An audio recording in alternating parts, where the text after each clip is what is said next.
Ooh, yes, in this week's GarageBand Weekly, we're going to stare into the future that is going to be 2025. If you can believe it, it feels like it was 2020 just 5 years ago. No. Welcome in. This is GarageBand Weekly. We're going to cover 10 different topics and talk about what I think is going to happen around those in the next year. We've also got some news and notes as we do each and every week. And we're going to open it up for your questions, your comments, anything that you want to talk about, anything that you would like to say, your final parting words for 2024. You can leave those here on the show. Welcome aboard to those who are here live. If you're watching on the replay, we love you just as much. You can leave your comments in the comment section below. For the last 8 years, I have answered every single comment that has been left here on this channel, which some people think is a little bit cray, but I do it because I figure it's my job. If you go to the effort of leaving a comment on a video, I should go to at least the effort of giving it a thumbs up and saying, hey, thanks for being you. Appreciate you. Or if you ask a question, actually trying to answer it. I'm here in the beautiful Adelaide pub. No, it's an AI pub, but I'd love to visit here one day because look, it's got a double bass on stage and plenty of guitars and a nice refreshing beverage there as well. We'll say good day to folks who are here live, and then we'll dive on in, talk about some news and notes, some Apple and GarageBand related stuff, and then we're going to dive in and just have some fun here for what is the second to last time. Yes, we will be back just before the end of the year with a final big celebratory party where we'll be playing some music in GarageBand and just kicking back and having a bit of a relaxing time. So that should be a lot of fun. Join us for that one next week. Hello, Mark, bro. Oh, we've got the patented giant comment bubble here that always seems to pop up when we do these shows, so we'll just reduce that one down. Hello to Mark Bro. G'day to Mr. Thomas Christ. Hello to Jade Star. We have Rise of the Dark Leela here as well. Emilio Gamboa Leon. Thank you for being a part of the community this year, my friend. Thank you to Scott SM Borthwick, who is here as well from late night for Scott with these shows. So thank you for hanging out with us, Scott. Ed B. Metal. Party Ed is here. Yes, please do explore. A huge thank you to those who have donated to the channel recently, who have recently joined the Patreon, or who have become channel members, because there's a few different ways that you can support me. Thank you to Chip. Got a wonderful, very kind donation from Chip today, and the Chandler brothers a couple of days ago. So yeah, it is nice to do what I do. Hopefully, it comes across that I try to do what I can for you folks, and when you leave donations and when you super chat and when you leave me thumbs up and when you leave me nice comments, when you share the show with other people, all of those things really do help out, like legitimately. There's not a giant team behind me, as I've joked about before. What's behind me is a green screen and then my bed. Because I'm here in my literal bedroom studio, and that's where we do everything. And yeah, Studio Live today. The reason I say me and not we is that I am a me. We are a one-man show. Did I just say we are a one-man show? Yes. Hello to Trevor Bear. G'day to Joe and Barry Glenn. Mr. Fomiati I saw there as well, but forgot to click you or didn't get you in time. I hope not. Dreamer, I hope it's not an AI pub. I hope it's not AI beer as well. G'day, Al Davis Music, always asking excellent questions that I know others benefit from the answers to as well. Hello, Paul O'Farrell, thank you for being here. Bradley McKnight's here. G'day, Bradley. Thank you for joining us here. Have we said g'day to everyone that is here? I say we for my multiple, but yeah, well, look, sometimes there's things. I know it would be nice if I could do this live from the pub. Maybe one day. I've threatened to do that, haven't I? Tried to get a gig at a pub and then live stream from there. That would be a lot of fun. Maybe one day. Maybe one day. News and notes. Guess what? It's the end of December, so there are no news and notes. No, there's a few. I just wanted to touch briefly on over the last 2 weeks. The new iOS 18.2, iPadOS 18.2, macOS Sonoma 16.2 have all been released, and they all have the new Apple Intelligence. I have tried it out. We've demoed it here on the show, and it's fine. It's fine. It's fun. The image playground's fun. The Genmojis are fun. Some of the new Buggerlugs features, when you say "Hey Buggerlugs," are okay. The continuation where you ask a question and then you ask a follow-up question and it keeps the context, that's kind of good. And to be honest, the thing I've used the most is the fact that when I ask a question that they don't know the answer to, I have the option now to go out to ChatGPT, which is not my favorite platform. OpenAI are not my favorite company, full disclosure, but it actually is better. It's a lot better than what you get internally. So that's been kind of good to use. And the writing tools. I must admit, I used them the other day because there was a big, long article and I wanted just the facts, ma'am. So I just copied the article and then said to Apple Intelligence, summarize this for me, put in my notes and summarize it.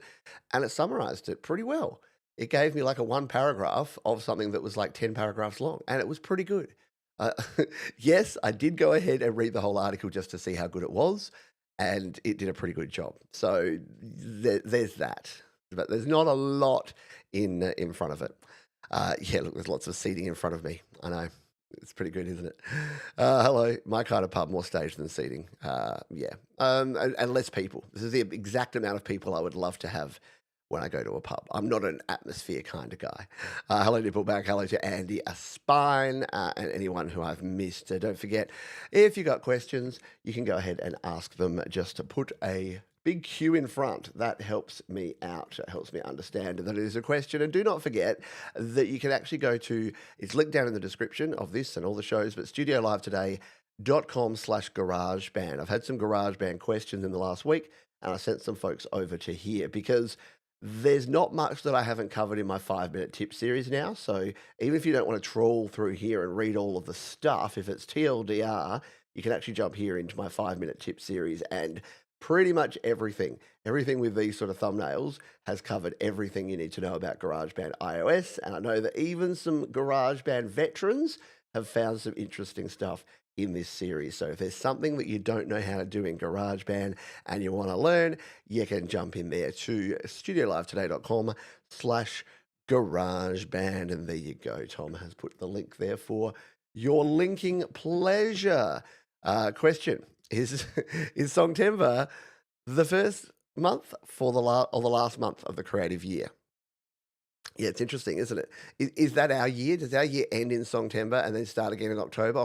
So we're in the second month of the creative year and it culminates with September. That's kind of the way I like to see it.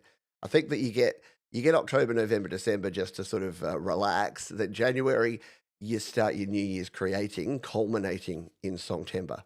But yeah, as Scott says, whatever works for you. What do you think about iOS 19 with the supported devices? I haven't actually checked out what supported devices there are yet. I assume they'll stop supporting things like the SE2 because this thing running 18.2 is slow as molasses. I updated this when I was getting my phone fixed, and boy, oh boy, yeah, just like opening it and going to something and it's like, oh, you tap a button and it's like 3, 2, oh, yeah, you want me to go there? Okay, really? Okay, yep. So whilst I have mixed feelings about that, as long as they're continuing to do like they have with iOS 17, as long as they're continuing to do security updates, I would rather they put a hard cutoff for devices that are not going to run the new OS well. So, but at the same time, I'd love for older devices to have more support with new features. So they're between a rock and a hard place. Yes, the $4 trillion company are having issues with things like that. But it's a good question, though. Keep the questions coming throughout the show here. iOS 18.2, just a quick update on that. I've got it on all my devices now. It's working fine. I haven't had, apart from, that's the one caveat, the one warning that I'll throw out there is if you do have older devices. So we're talking non-M series iPads, although my iPad 2020 is okay, but older iPads, basically if it just sneaks in under the bar, if it's the lowest supported device, such as like an iPhone 8 or an iPhone SE, I think, yeah, you might actually be better off sticking on 17 if you're still there and not moving to 18 at all, especially 18.2. It's just that the more stuff they add, the more features they add, again, it's just natural that the slower it's going to be. So some of the older A series processors, the A11s, A12s, A13s, they're going to start going slower. Mark says, I only use my SE2 for the camera and for playing music. Yeah, and that's all I was using it as a spare phone, so just for messaging, for answering YouTube comments, and that was about it for the couple of days I was without this phone, which is now nice and fixed. If you didn't see the other shows. Yeah, I dropped this shooting the video for my new song, my Christmas song, and smashed it up real good. Broke its screen, broke its camera, did a real good job of it. And the only other thing I really wanted to mention here is that if you haven't been following along, I looked at this today and I'm like, hmm, if at the start of this channel, instead of doing this channel at all, I invested everything I've invested into this channel and just bought Apple stocks, I'd probably be better off. Because look what's happened to Apple since the start of the P word. So if instead of going, right, I'm doubling down on my channel at the start of the pandemic, I could have bought Apple shares for $61 a share. They have just peaked at $255 per share. So forget about your cryptocurrency, forget about your Bitcoin.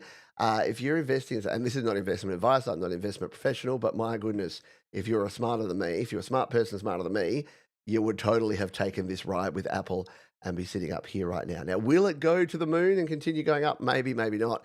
But yeah, it's been really interesting to see. And the valuation of that company now, their market capital, yeah, $3.86 trillion. So yeah, I'm at least the company that I choose to cover is being very successful.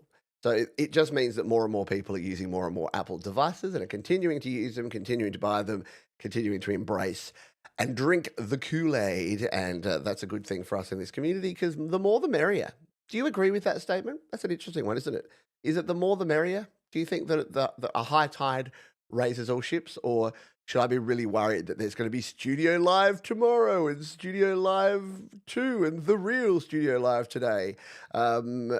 Paul's genuine original Studio Live today. I don't know. What's that thing, the joke about the Ray? It's like Ray's and famous Ray's and original Ray's, and then there's all these different pizza places that all claim to be the original New York pizzeria. Something like that. But no, I for one welcome the competition. No, I love it because it just means that there's more people doing more stuff. And I've got a feeling that most of the people, if you're like me, you watch your channel for the content, but mostly for the vibe and for the personality and for the community and for it's the vibe of the thing, isn't it? And there's plenty of people out there that can give you information, but how many people do you know that will say things like righty dokey and Sharon is Karen? And yeah, so I think I'll play to my strengths, which is weird, nonsensical semi catchphrases. All right, let us dive on in because we don't have much to talk about today. And I thought, oh, we could probably just skip the show, couldn't we? And then I thought, nah, let's just get out our crystal ball and do some. Anyone believe in tarot or crystal balls or what are they called? Mentalists? I don't, but I don't. I don't know. It's hard because you know how my 2024 thing has been. You do you, boo. If you're a consenting adult that's doing something that's not impacting anyone else in a negative way, you go your hardest. Well, I guess I have to do the same with this. I guess I have to. If you're into astrology, if you're into crystal ball gazing, if you're into tarot, if you're into mentalists, I kind of have to say, okay. What I don't think is okay is the people that exploit vulnerable people, like the douche that used to do the, oh, I can see there's someone dead, there's a dead person communicating here. The name starts with D. Oh, yes, that's my Derek. Oh, was your Derek a loving husband? Oh, yes, he was so loving. Oh, and I'm getting some vibe about some sort of sport. Oh, yes, he loved the football. And it's like, yeah, because someone coming to one of those things that's a lady that's in her like 60s or 70s, probably has a husband. He was probably an older dude. He probably likes sport. Anyway, if you want to find out all about that, watch the South Park episode. You're a bit mentalist? Yeah, sometimes I wake up and I'm feeling a bit mentalist myself. Mental as anything. So I say all that to say we're going to be peering into the crystal ball and talking about things.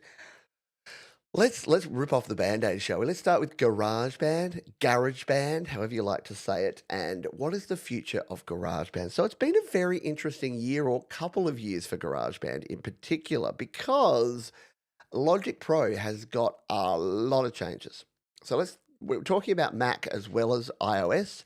But obviously, within the last 2 years, we've had Logic Pro come to iPad, even though in another prediction show, John sat here and said, Logic Pro will never come to iPad. Just forget about it. Stop thinking about it. Stop caring about it. And then, of course, immediately it came to iPad. So that's obviously been a difference. But there's also been a lot of development and a lot of new features put into the Mac version. I was watching the Logic Pro Y Logic Pro rules and the music help tech help guy, and yeah, they're covering a lot of stuff about the new Logic Pro. Because remember, as well as the iOS version getting this new stuff, so did the Mac version. We got the chords track, which is a cool new feature. We got all of the session player instruments. We got the stem splitter. So there's a lot of stuff that's happened in the last year, and a lot that will probably happen in the next year as well. And we'll talk about that as sort of an adjunct to GarageBand. But where does this leave GarageBand? Because when was the last time there was a major feature added to GarageBand? Now, I know for iOS, because I cover iOS quite extensively, there were two recent changes that were made. The sampler got a slight facelift, which is more of an interface thing, and they added the ability to switch between beats and time in the time ruler. They are literally the last two features we got. And guess what? They weren't this year. They weren't even last year. They were 2022.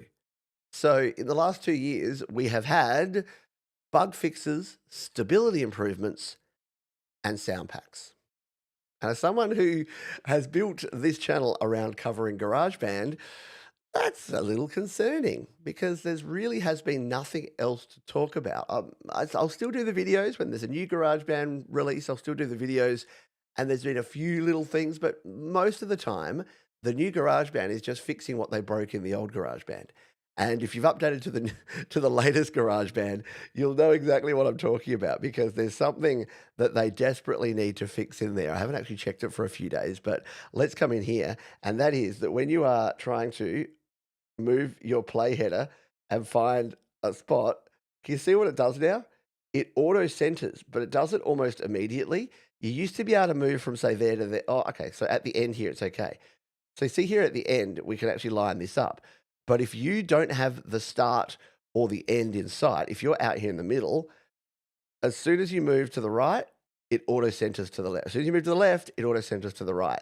So this is the sort of thing I'm talking about, is that every time they do an update to GarageBand at the moment, they kind of break a couple of other things. And that seems to be what the development team at GarageBand are doing right now, is just fixing the things. And look, the Mac version has been exactly the same. The Mac version also has had no new features. It's had a few little interface updates.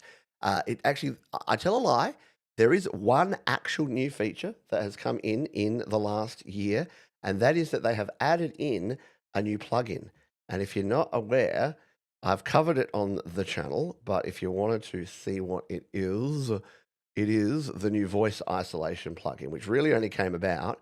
If you go to audio unit extensions and scroll down to the bottom, it is this sound isolation.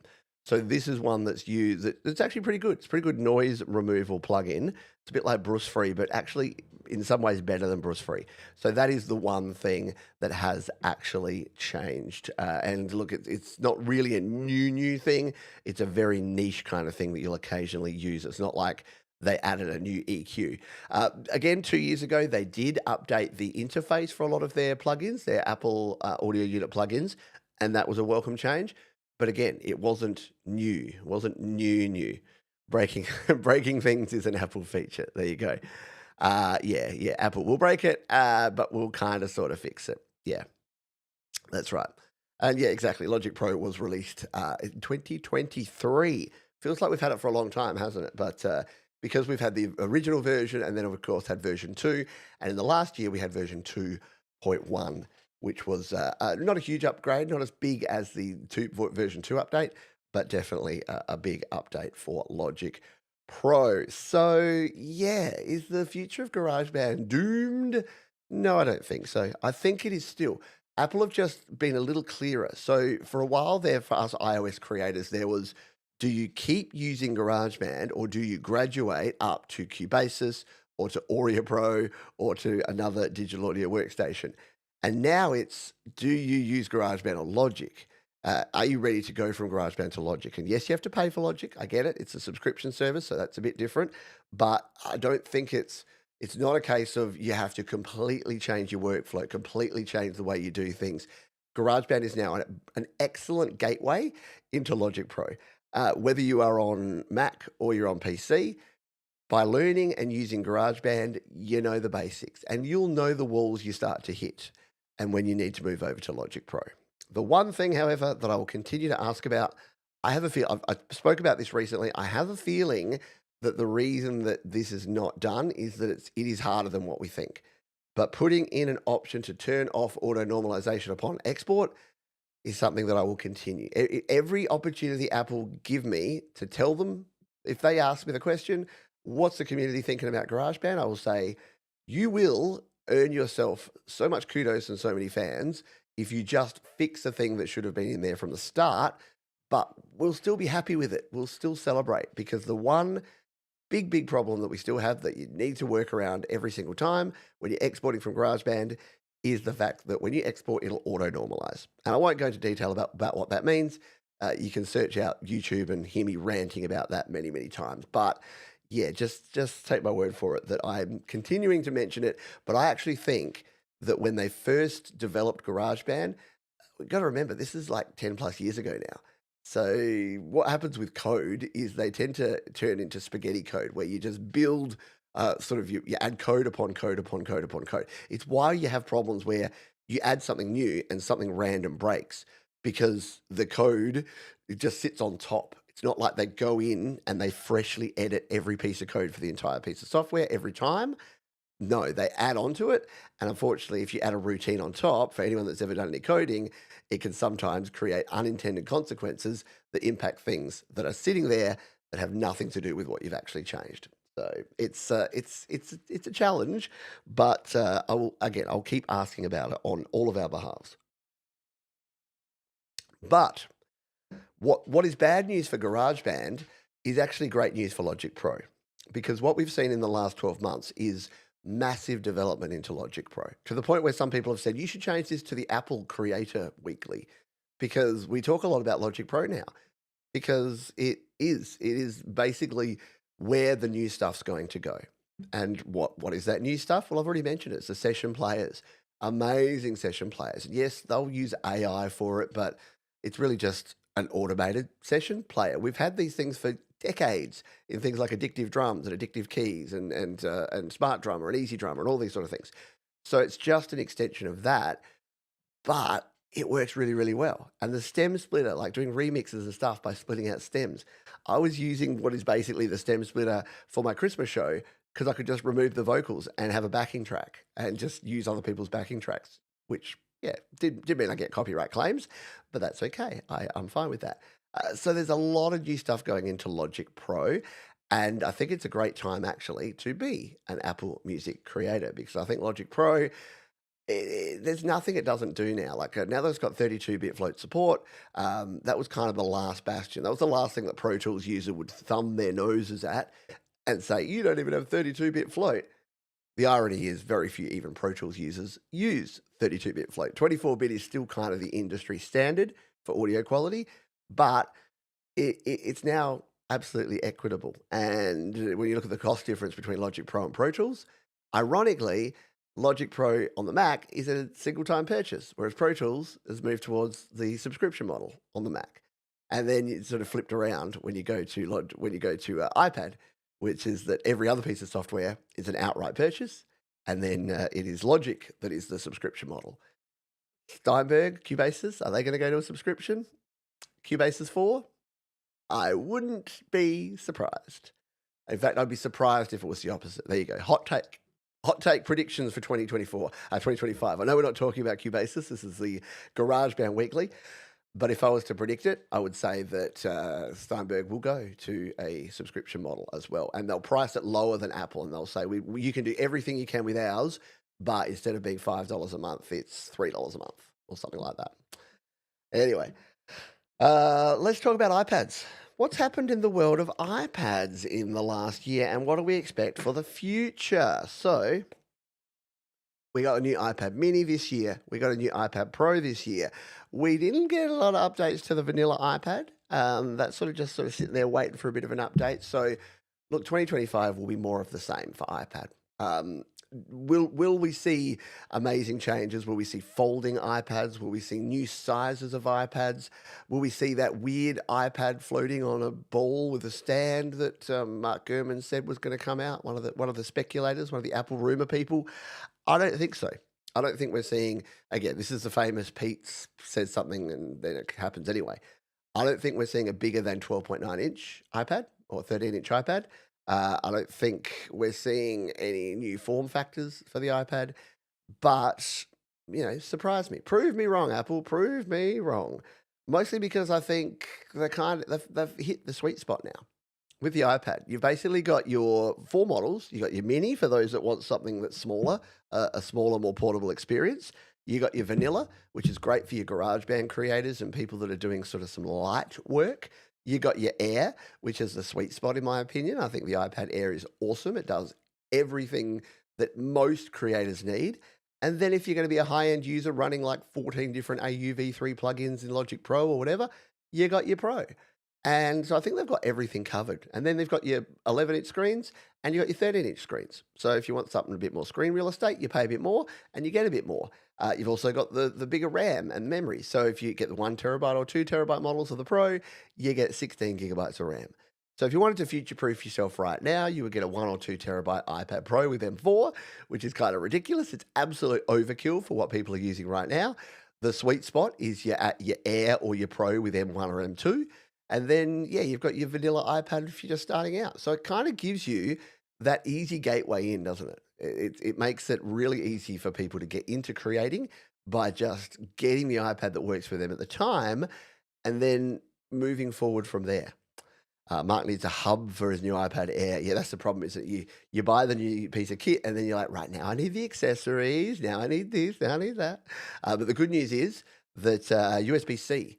And last year, when we were talking about sort of predictive stuff, I was saying that in 2024, every Apple device would be on USB-C. And that's exactly what we've seen now. So that is the really, really good news, is that Lightning is on its way out. I now only have my Magic Mouse and my trackpad and my keyboard that are Lightning, and I'm not rebuying those at this point in time. I'll keep one Lightning cable for the occasional time I need to charge those. But every other device in my studio, every other device in my mobile kit is now USB-C. So it just makes life that little tiny bit easier having everything on USB-C. So in the world of iPad, I don't see anything, again, revolutionary, but I see evolutionary stuff. We'll just see more hardware, faster hardware. The big question will be for me, and let me know what you think on this, will the M1, now that it's a bit longer in the tooth, are we still going to have the A-series chip in the mini and the vanilla iPad? Or will eventually they all be M-series? Because at the moment, the differentiator between the Air and Pro and the mini and the vanilla iPad is the A-series chip, which if you didn't know, that's the chip that's used in the iPhones, whereas the iPad Air and iPad Pro use the M-series chip, which is that's used in the Mac. So I don't know. I think they'll continue to differentiate it and just basically use last year's iPhone chips, all the leftovers, all the dregs, and just keep shoving them in the vanilla iPads and the iPad minis. Because I think as soon as they make the iPad vanilla with an M1, it's like the differentiation point between that and the Air and the Pro will be so little, it'll basically just be the screen size and the storage size at that point. So I think that's what's going to happen. What about Mac? Hello, Vampire Queen, by the way. I used to dislike the Magic Mouse, and then I started using it, and now I love it. Go figure. I thought that thing cannot be ergonomic, but there must be something about my weird hand that it fits it kind of perfectly. And I used to use Logitech, like expensive ergonomic Logitech MX series, and now I use a Magic Mouse, and I like it. But then again, I've drunk the Apple Kool-Aid. What I don't love, and what I bought, was the Apple trackpad. I mean, it's good, it's nice, it's beefy, it's huge, but I don't know. Even when I was a laptop user, I always used a mouse, and even when I didn't have a mouse, I would always buy Lenovo laptops that have the G spot. You know, the G spot on the laptops, the little nub that sits next to the G. Yeah, we call it a G spot. Actually, what is it called? It's called a finger pointer, which doesn't sound any less rude. Anyway, World of Mac. I mean, yeah, it's been a huge year in 2024, and it's going to continue in 2025. M4 will be put across the whole range. I think that's pretty obvious that we'll get a Mac Studio with the M4 chip in there. So I've got a Mac Studio with the M2. I won't be upgrading. Mine's the M2 Max. It absolutely flies. It's absolutely overkill for what I do and will last me another 5 or 6 years. So I'm good. But for those that maybe got in on M1 or have been waiting for the M4 to upgrade, the Studio should have that, as should the Mac Pro. Again, if you need the Mac Pro, you know you need the Mac Pro. If you're like, oh, do I need a Mac Pro? You don't. Okay? Because the Mac Pro is just the Mac Studio with more inputs and outputs. So with the ability to actually add in things like external cards and things like that. So you probably don't need a Mac Pro. We'll see the same stuff. It is nice to see that the fake MacBook Pro, the 13-inch MacBook Pro, has been left behind. That's good news. So I think we'll continue now just to see the MacBook Air in the two sizes that they have, the 12 and 14, and then the MacBook Pro as well, in the 14 and 16-inch sizes. I think that covers everything, because basically if you're buying a new MacBook, you go the Air if you don't need all the bells and whistles, and you go the Pro if you do. And it makes it a lot simpler than what it was back in the day. The Mac Mini, the new one, the new little tacker, is awesome. And will we see an update to that next year? Maybe. I don't know. Depends. Depends on the development cycle. Because if you think about it, we're at M4 in 24. We were at M1 in 2020. So 2020, 21, 22, 23, 24. So it's not quite a yearly cycle. And since M4 only came to Macs at the end of 24, yeah, we don't know. So if they use the same cycle, M5 would come to iPad in sort of the middle of next year, and then M5 to some of the Macs at the end. But again, it's not the reliable iPhone cycle where every year the chip number goes up and the iPhone number goes up. So we'll see what happens. M4 working out really well for me so far. Yeah. I'm sure. Like, I can only imagine, because the M2 Max that I'm running here is just an absolute powerhouse. Yes. So the iPhone SE will have a USB-C port. Yes. So apparently the SE3 that's in development will have a USB-C port. Apparently it'll also lose its bezels and its buttons. So it's the last iPhone that has a button and Touch ID. So apparently it'll be like the form factor of an iPhone 10 or 11. So that sort of style. So it'll still probably maintain, I don't think it'll have like dynamic island and stuff. It'll still probably be a notch type device, but apparently USB-C is coming. They basically have to, because the European Union has said so. So they kind of can't sell it in the EU if they don't put USB-C on it now, and it's unlikely that they'll want to develop a product that they can only sell in the US and other areas. Speaking of the iPhone, should we talk about the iPhone? Let's talk about the iPhone. What's going to happen to the iPhone? What happened this year? Crickets, crickets, crickets, nothing.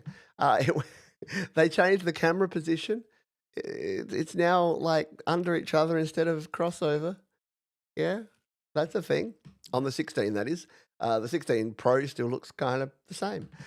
So, yeah, look, they added a camera button.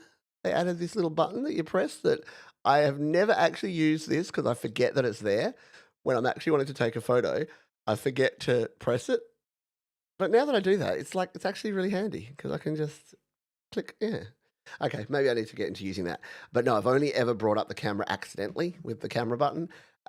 So yeah, what will the gimmick be next year? Because basically they're always just adding one thing, and what will the one thing be to try and differentiate it in 17? Because they've already, all the 16s run Apple Intelligence, so they can't sort of hang their hat on that. That's kind of what they did this year. They said there's a camera button and it'll run the new AI, so you need it for that. For the 17, I can't even think where they're going from here. Like they don't need to add more cameras.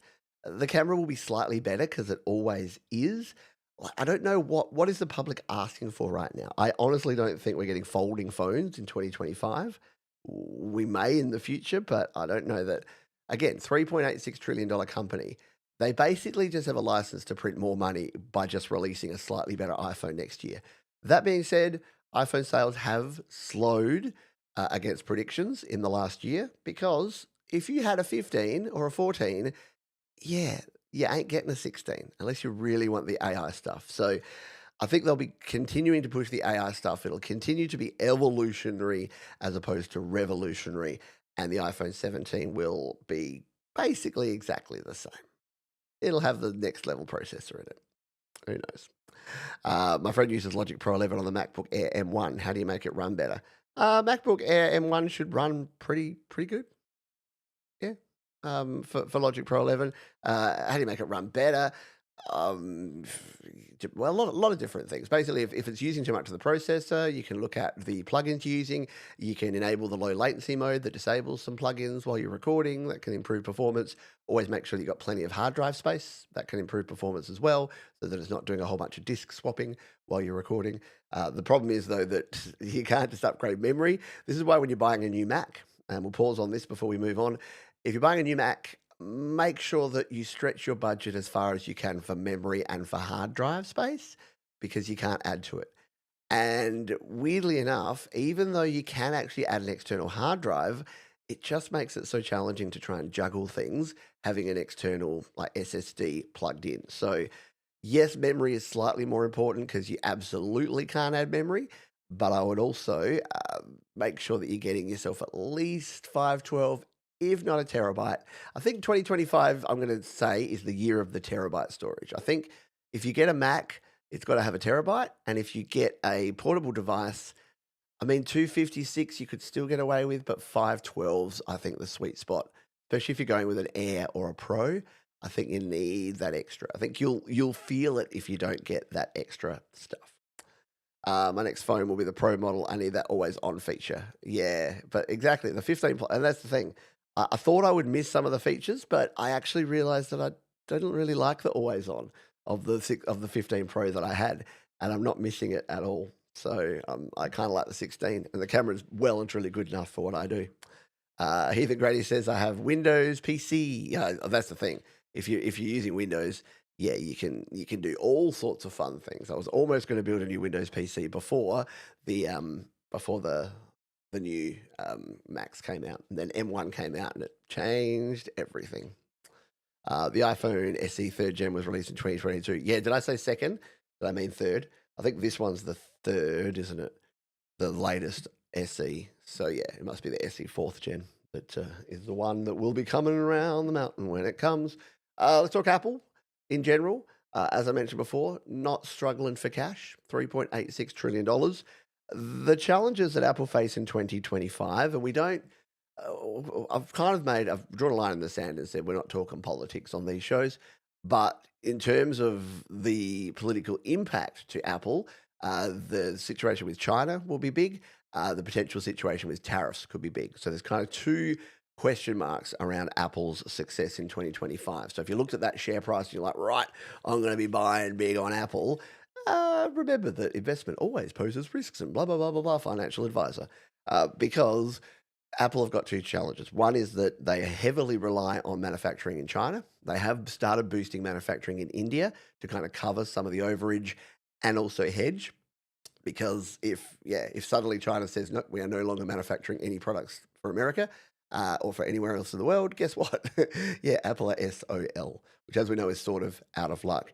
And I know for those that understand tariffs, you know that it's unlikely that the tariffs that are potentially being proposed are actually going to be imposed because that's not how things work. It was explained in Ferris Bueller that this doesn't work to stop things. But yeah, if large tariffs were imposed on all products that came out of China, it means that the end user will pay those. So it's going to cost more for the end user, and people just simply won't. So if you're buying an iPhone right now and it's $1,000, and they say we're going to whack a 40% tariff on that, and you're going to pay $1,400 for it, you're not going to do it. It's why we buy all our products from China in the first place. Because the production costs in other countries are too big. Remember when everything was made in Germany or made in Japan or made in America or made in Australia, mate? The reason that none of that is done anymore is that our wages are very high, which is good because we have great standards of living compared to some countries. And others don't. So, yeah, unfortunately, again, without delving into the deep geopolitical spectrum, the challenge for Apple in 2025 is definitely going to be about juggling and navigating the challenges that are going to be the political system in America and the geopolitical impact of China and the anti-sentiment that's around at the moment. That's all I'm going to say about that because. Again, it's just to say if there's one risk to Apple in 2025, it's that. Everything else is smooth sailing, except the Vision Pro, which I think is an interesting topic and not really related to music, but you got to kind of mention it. Look, I mentioned it last on the last show. The Vision Pro, Apple didn't really know how to position it. It's absolutely a prototype device. It's absolutely something for developers to play around with and get used to. It is not the consumer product. Consumers do not want a giant nerd helmet with a battery pack in their pocket that has no hand controllers, so they're just like floating in space. I was in the Apple store the other day. I saw someone testing one out. It looked kind of ridiculous. And I honestly have no desire to try it out until they fix it. And by fix it, I mean enhance it. I don't need that. I don't know. I think we're going to look back on this and it's going to be a Google Glass moment where we're going to be like, I can't believe that was the first model of it. Like, remember the first iPhone? You look at the first iPhone and you're like, it didn't have undo and redo. You couldn't copy and paste. You it didn't have an app store. They said, oh, you can use web apps for everything. Yeah.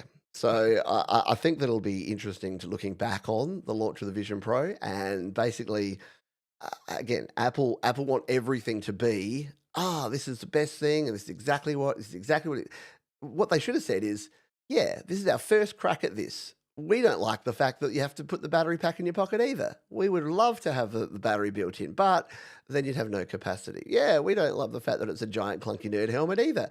But guess what? It's our first try, and we're going to be able to slim it down and make it better over time. They don't say that. They won't say that. So that's it. Don't drink the Kool-Aid in 2025. Oh, I drink. I line up for my Kool-Aid. Please, sir, I want some more. Yeah, and that's the thing. If you want a nerd helmet, get an Oculus because they're just so much better at the moment. At the moment, yeah, it's like the Oculus, the Meta Quest. Is that what they are now? Meta Quest. They are obviously what sixth, seventh the price. And like they don't do everything that the Vision Pro does, but they do plenty. You can play Beat Saber and Fruit Ninja, and that's all that anyone really wants, is it, at the moment? Until we get the Logic Pro immersive experience where you can like conduct your own orchestra. How cool would that be? Like let's just go 2030. Well, if we go 5 years into the future, how cool would it be to have like a nice slimline AR VR goggles where you're standing in an environment and you look around and it's the different things and you basically just go, vroom, you Minority Report style it and you go, all right, cellos, I want you playing a slow pattern of eighth notes starting on E. All right, violins, you're going to play some pizzicato. Horns, I want you to play some nice like slow attack sounds here. All right, and percussion, I want the timpani on 2 and 4. Like, that'd be cool. Come on, conducting your own orchestra and just setting it all up and then being like anyway, a man can dream, can't he? A man can dream. Let's talk AI. Speaking of dreaming, I mean, AI, we talked about it in the year in review. It's been pretty massive in 2024. I think it's fair to say in 2025, it's going to be much more of the same. The question is, will it continue to rise, or are we going to see its crypto moment where everyone kind of realizes that it's kind of overhyped and overblown and it's going to just fall off the cliff a bit? I don't know. I would love to see it fall off the cliff a bit because here's the thing. We're using AI in places where it doesn't belong at the moment. We're using it to replace things that it doesn't need to replace. No one was asking for AI music. No one was asking for AI chatbots. We just want AI to automate the tasks that we don't want to have to manually repeat over and over again. So I'm really hoping, and the one good thing about Apple Intelligence in particular is that a lot of it is focused on, apart from Image Playground and Genmoji, which is kind of just fun. A lot of the other stuff is genuinely focused on things that are going to actually help us. So summarizing large articles, helpful. Putting all your messages together and giving you a summary of those, helpful. Going out to ChatGPT if your phone can't answer the question that you just asked Buggerlugs to answer, helpful. So they're the sort of things I want help with. And in terms of AI in the world of music, I'd be a hypocrite if I didn't say that I didn't like some of the AI stuff. I love me the session players in Logic Pro. I love throwing the piano session player on and then changing it up to an organ and then fiddling with the dials until I get something that sounds cool and then building a track around it. That's fun. But again, I'm in control. That's the difference. What I'm not doing is going to Suno and saying, make a song with an organ part that sounds cool and then write some lyrics about fishes. And then it goes and does it all for me. Because I don't think that's where the future is. I honestly don't. But I've been wrong before and I'll be wrong again. AI seems to be hellish on power consumption too. I thought we were trying to save the environment. Well, some of us are, Scott. And again, I did promise I would not jump on my soapbox too hard today, but yeah, it is that's its biggest problem. And if you listen to my Christmas song, yeah, that was my blight against NFTs, which is that they use as much power as a suburb in Perth. And you can go with the Perth over in the UK or the Perth here in Australia. I'm sure it'd be about the same. But yeah, power consumption is huge. And that's the other thing. I think AI models and generative models that can sit on device.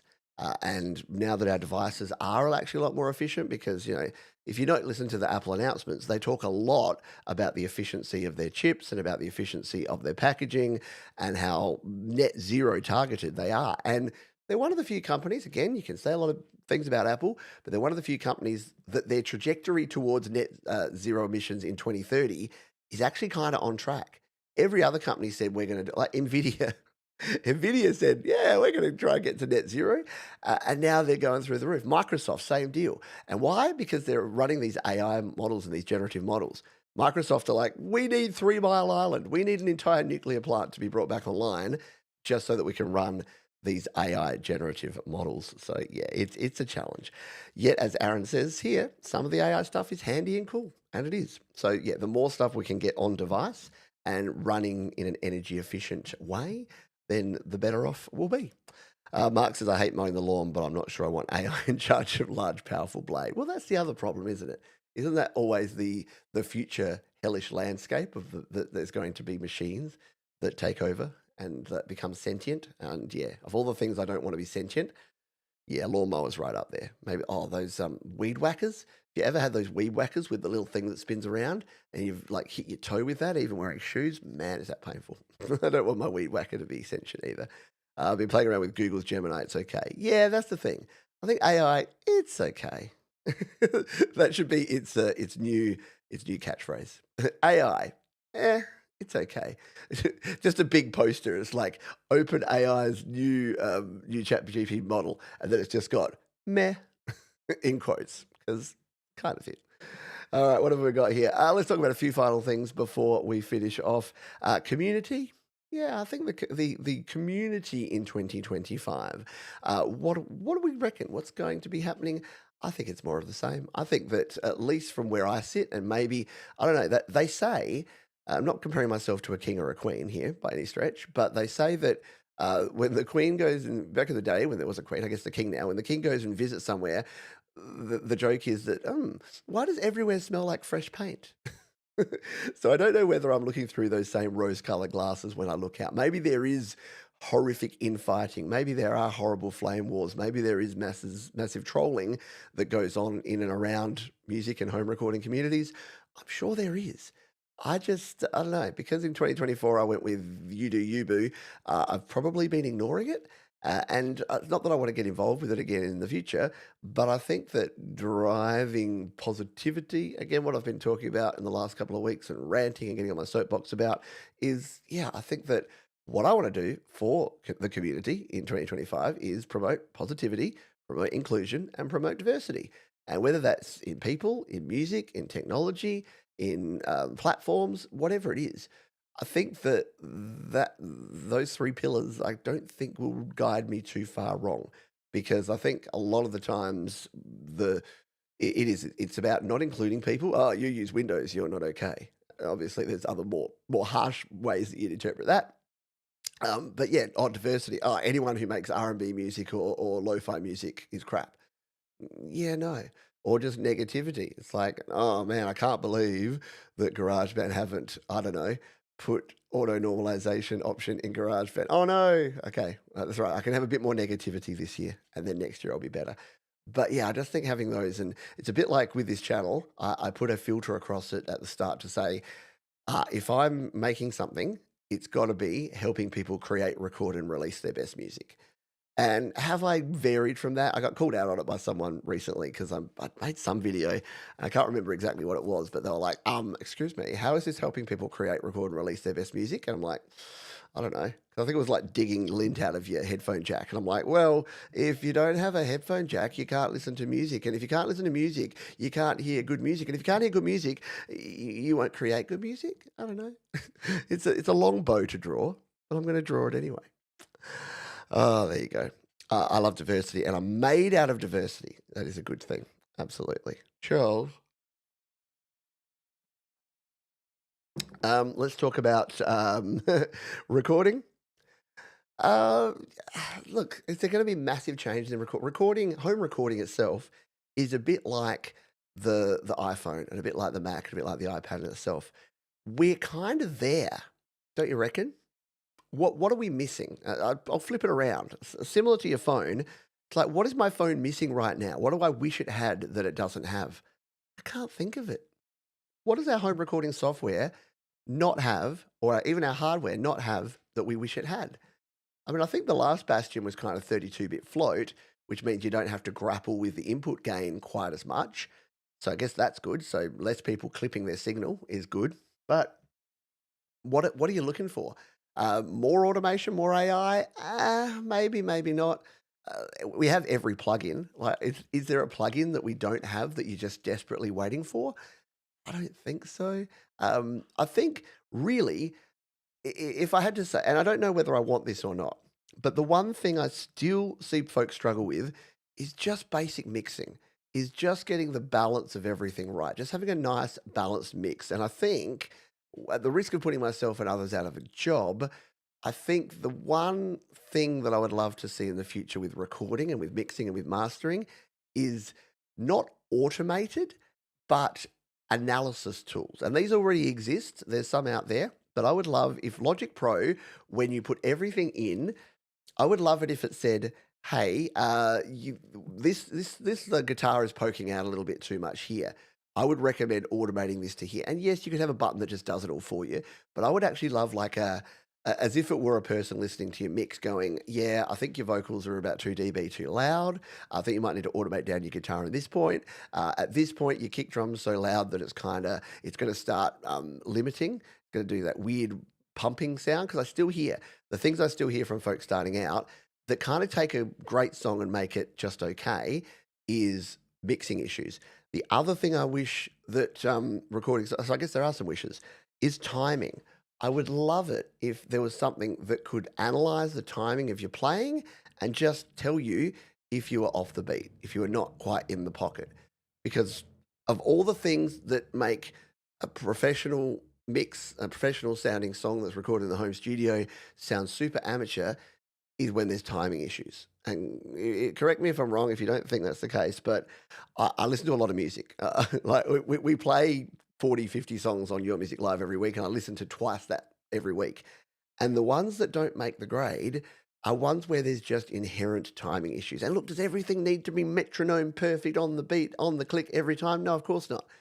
But you know what I mean, right? When you just hear that slightly lazy, sloppy kind of timing on a sort of music that should be a little bit tighter, it takes you out of it. Instead of being able to just nod your head and go, yeah, yeah, you kind of like, yeah, yeah, yeah. So it takes it away. So I don't know. I don't know. And yeah, you're right. Human mixing and mastering is what makes things sound good. So I don't want it to be automated. I honestly don't. I just want it to be able to fix the big problems that maybe when you're starting out, especially beginning and intermediate mixers and mastering folks don't know about. So yeah. Yeah, raw risk. Look, that's a really good point. So this is why we have a live. We do these as live shows. The ability to have better sounding guitars, and we already have them in other like AU and VST plugins. Like they're not great, they're not perfect, but for whatever reason, and look. Similar with drums. I heard Jade talking about this the other day that there's not a killer drum app for iOS. You don't have Easy Drummer, you don't have Addictive Drums. No one has ported these to iOS, and it cannot, in the world of universal apps, it cannot be that hard to port a Mac version over to iOS. But for whatever reason, it hasn't been done. It's definitely the same with guitars. There are some really good guitar simulators out there, but no one's bringing them to iOS. Instead, and I love you iOS developers, but instead, we're kind of getting a rehash of the same thing over and over again. And I think it's because it's really, really hard to do really, really well. It's easy to do an average job, but it's really hard to do a great job. So yes, I 100% would like to see that in the future. Yeah, auto mixer, but auto mixer where you can turn on and off the different suggestions that it does, so it's not totally auto. I don't know. It's just something that comes to my head. I'm a mean one, Mr. Grinch. I watched. If you got Disney Plus, this is way off topic, way off track, but that's how we roll around here. We're going to go a bit overtime today, by the way. We got Frank Terzo coming up with the Community Pulse in 20 minutes' time. So I may go just a little bit over, and then I'll send you over to see Frank, and he's going to be chatting about all of you in the community, which is a cool thing that he does each and every week. Yeah, if you got Disney Plus, watch the Simpsons, the double episode special, Simpsons Christmas special. Actually, really good, really well written, and really fun. And then there's a scene where Mr. Burns is being mean, and it's like the whole Christmas thing. And it said that Mr. Burns' heart grew 3 sizes that day. And it cuts to the next scene, and they're racing him into the hospital. He's got the big goofy face, and they're racing him through the hospital. And they're like, emergency heart reduction surgery, stat. And I just thought it was the funniest thing. Because yes, if your heart grew 3 sizes overnight, you'd be in trouble. But yeah, the fact that they're running him through the hospital, emergency heart reduction, stat. Made me laugh. Anyway. I hope Logic Pro for iPad fixed a bug that in 2025 that you disconnect your headphones when you open a project up. Yeah, so this is an issue with the audio system that we have here in iOS. If you've never had this problem, basically anything that you plug in, and because everything has to plug in digitally now through a USB port, the last item plugged in is the one that's used. However, sometimes when you close and reopen a project or close and reopen the app, it defaults back to the default, which is the internal. So yeah, I'm spending a lot of time up in here, and this is new now, so I can never find where I'm going. Up in here, so see how we've got this? We've got my USB, my AirPods, I've got my HDMI to USB, and I've got my Steinberg. When I unplug that, it goes back to iPad, right? And sometimes even when the Steinberg is plugged in, it doesn't recognize it, and I have to unplug it and replug it and then wait. And and Logic Pro seems to handle it worse than any, which is weird because Logic Pro lets you actually set all of your audio settings in the actual app, yet they don't always retain. So I agree. Let's hope that is something that is rectified.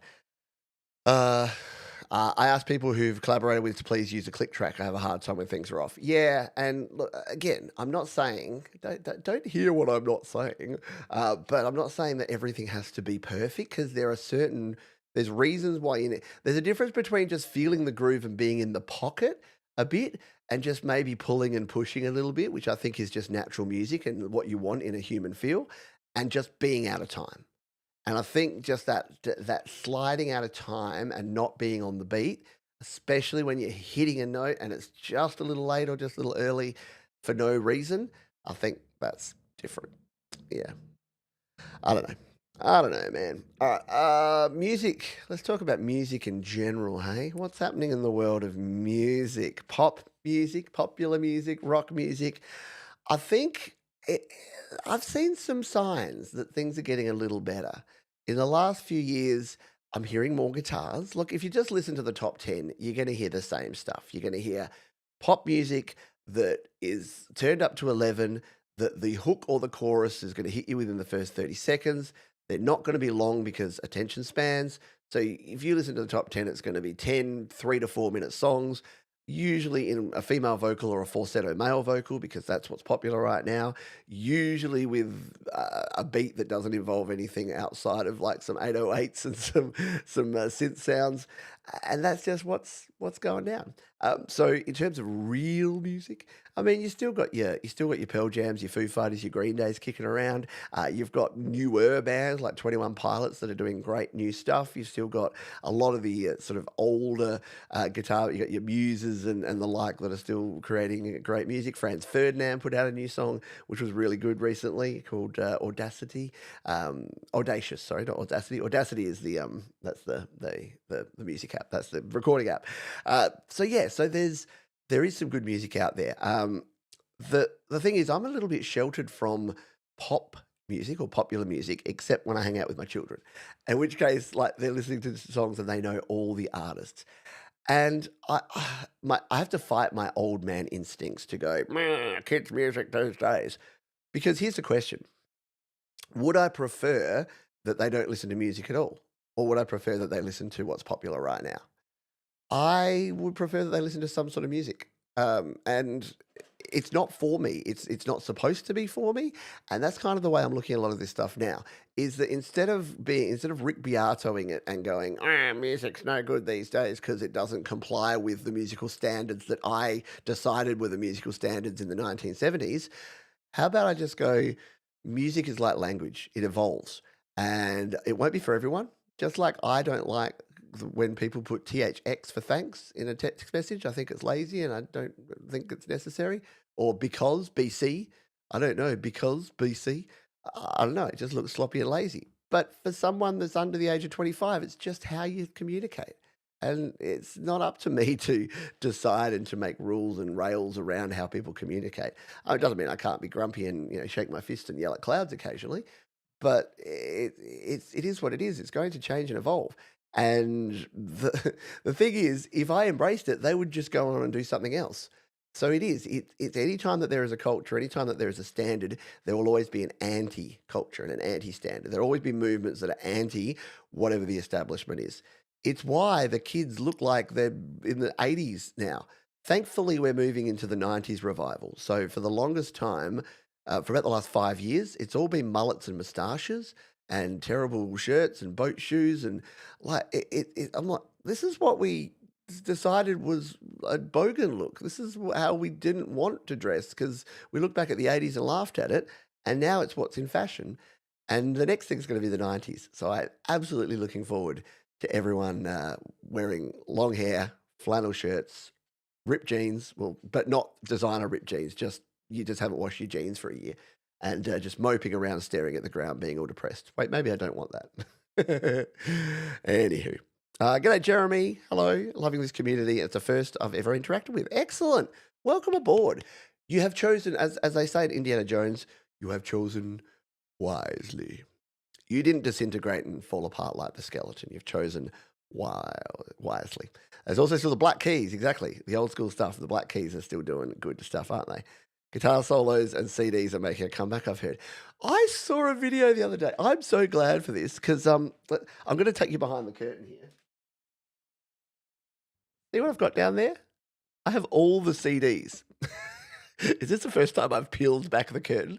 But I'm going through them at the moment. You see there's piles of them there on the floor because I've got my dad's old CD player, which sounds a bit weird. It's just that I had got rid of all my last CD player broke. My dad had one he wasn't using. I'm borrowing it. But I'm in the process of like listening to actual albums, like entire CDs worth of albums. Now I've got to get the curtain back in the right spot. There we go. And it's weird. I watched a video the other day. It's how CDs are the next vinyl. They're making a comeback. I'm like, yay, finally. Because they're the one thing that I decided. All my DVDs I got rid of, which I slightly regret because now the whole streaming platform stuff is a pain in the ass. But yeah, if CDs can come on back, that's good. Yeah, cassettes. Cassettes have definitely been big. They've been big sort of more sort of in a hipster way. But yeah, vinyl is what people are actually playing. And now people are going to play CDs again. But yeah, just watch all the prices of CD players are going to just skyrocket now. Like, which you could, for a while there, you could pick up like a decent quality Sony CD player for about $50 secondhand. I looked the other day, like 250, 300 if you want a decent, high quality Sony player. Anyway, if you want a rock mixed with a bit of punk, pop, and modern flair, check out The Warning. It's a rabbit hole you'll be glad you follow. Very cool. Yeah, my secret lair. Yes, a wall cloud, the OG digital storage. Exactly. We all had those little pop-out CD holders, didn't you? That with the little spring, the little bit at the back where you just go click, click, and it would pop it out. Ooh, liner notes. Ooh, little piece of plastic that definitely won't get scratched and start skipping around. Yeah, I'm not quite convinced that the quality of all my CDs is going to be great, given that I played them all when I was a teenager, so they would have all just sat in piles on my desk at the time. All right, let's finish off, shall we? You did send me their news cover. Yes, they're like the young girls, aren't they? The Warning, yeah. That started when they were like 11 or 12, and now they just absolutely kick ass. You're right. I remember now. Now I remember. So to finish off here, Let's talk about what we're doing right here, right now. What is the future of YouTube? What's YouTube going to look like in 2025? YouTube, social media, TikTok, Instagram, Reels, video, live streams, short form, medium form, long form. What's it going to be? What has it been in 2024? Well, 2024 has been an interesting year. We've definitely seen the continuation of short form content taking over the world. My children almost exclusively watch Instagram, Reels, YouTube Shorts, and TikTok. Now, I've also seen other people that I know that are also watching a lot more short form and not watching the medium form content. However, at the same time, podcasting is more popular than ever, and a lot of really long form podcast stuff. So we're talking hour long, 2 hour long is also really popular.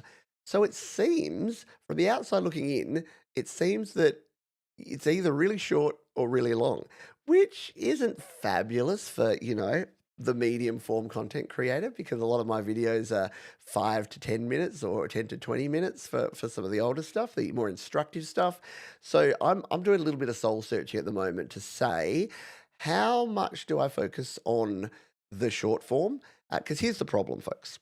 So if I'm going to be really honest and brutally honest here, to pay the bills, the medium form content is best. If I could just produce 10-minute videos where I can put an ad at the start and the end and halfway through, that's why you see so much 8 to 10 minute content, because that gives you the best opportunity to get good content out there that people will watch because they've got just enough attention span, and you can actually have enough advertising revenue to, keep your lights on.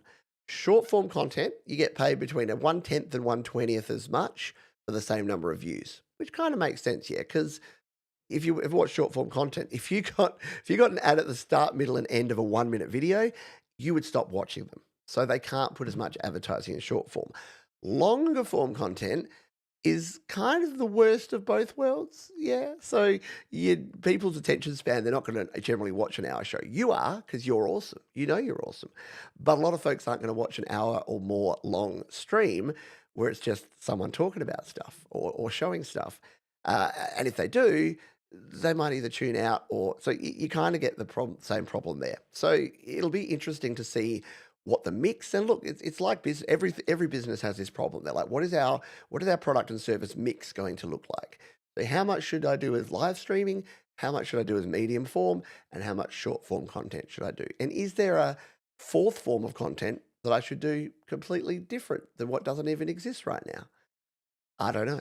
So, yeah, there's a few questions to be asked as we move into 2025 around what the world of YouTube is going to look like. But if you've got your feedback, you've got opinions, you've got thoughts, I listen. This is why I answer all the questions as well, because you tell me a lot of the stuff I do well and not well. Not necessarily you. You're probably more polite. But people that come into the community and start watching the videos we put out and start interacting with the community, yeah, they'll tell me. They're like, you talk too much about this. You don't cover this enough.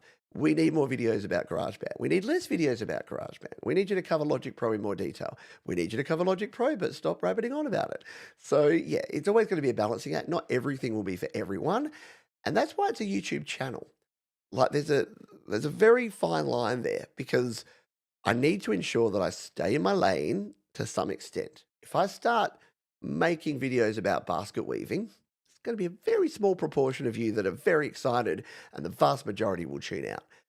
But if it's music adjacent topics, yeah, there'll be some people that are around it. That's why the podcast, when I'm ranting about Spotify or I'm talking about some other music industry related thing, yeah, some folks are into it. Some folks are like, call me when you're making music again. Call me when you're giving me some tips about mixing.